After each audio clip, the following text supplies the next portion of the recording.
जय माता दी। आज हम गाने जा रहे हैं देवी गीत नवरात्रि का स्पेशल गाना। अच्छा, अगर अच्छा लगे लाइक शेयर कमेंट जरूर करें और सब्सक्राइब भी। मैया यार जी लगई तू के आवे के परी, मैया और जी लगई तू के आवे के परी, मैया यार जी गई तू के आवे के परी, मैया यार जी लगई तू के आवे के परी।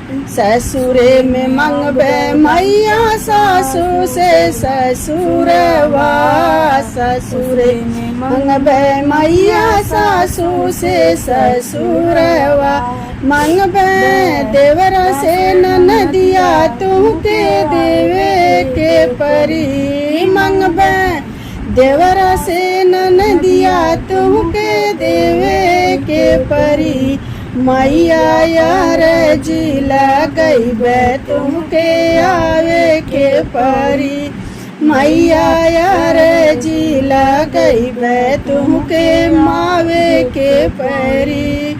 अपना के मंगबे मैया सुंदर सजनवा, अपना के मंगबे मैया सुंदर सजनवा, मंगबे गोदी में ललनवा तू का देवे के परी, मंगबे गोदी में ललनवा तू का देवे के परी, मैया यार जी लगई तो के आवे के परी, मैया यार जी लगई तो के आवे के परी, मैया आर जी लगई तू के आवे के परी, मैया आर जी लगई तू के आवे के परी, मैया यार जी लगई तो के आवे के परी।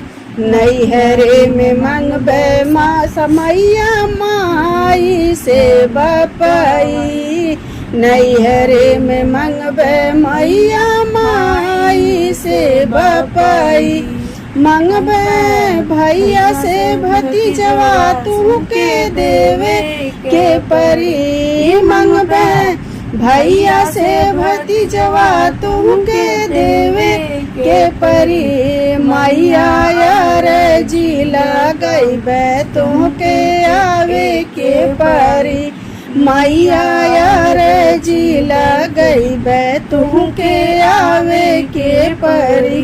जय माता।